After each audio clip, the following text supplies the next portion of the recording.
Hello and welcome to my channel Accounting with Gawhar Baig. Today we are going to discuss depreciation, which is relating to the syllabus of Cambridge O-Level Accounting 7707, Cambridge IGCC Trademark 921 Accounting 0985, and Cambridge IGCC Accounting 0452 for all of this years 2023, 2024, 25, and up to 2026.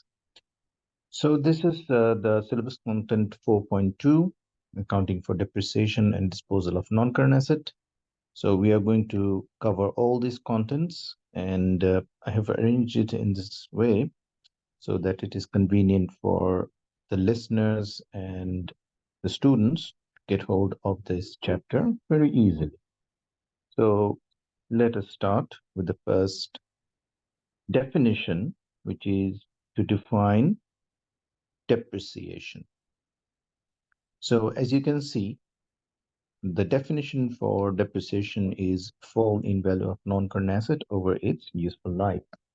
So when you're asked in the question paper or in your examination to define depreciation, there are two main marks for which you will be awarded, one for each, which is the fall in value of non-current asset and for over its useful life.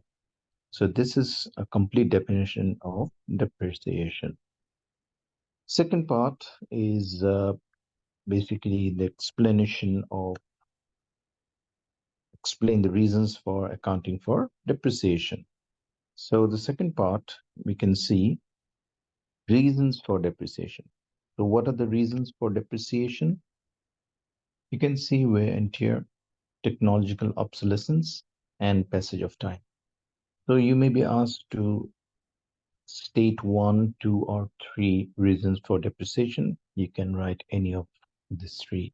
Plus, you can refer to your accounting book, which you can get more of the reasons for depreciation. So let's go to the third part, which is the third content, name and describe the straight line reducing balance and revaluation method of depreciation. So let's go to the methods of depreciation. Number one is the straight line or equal installment method.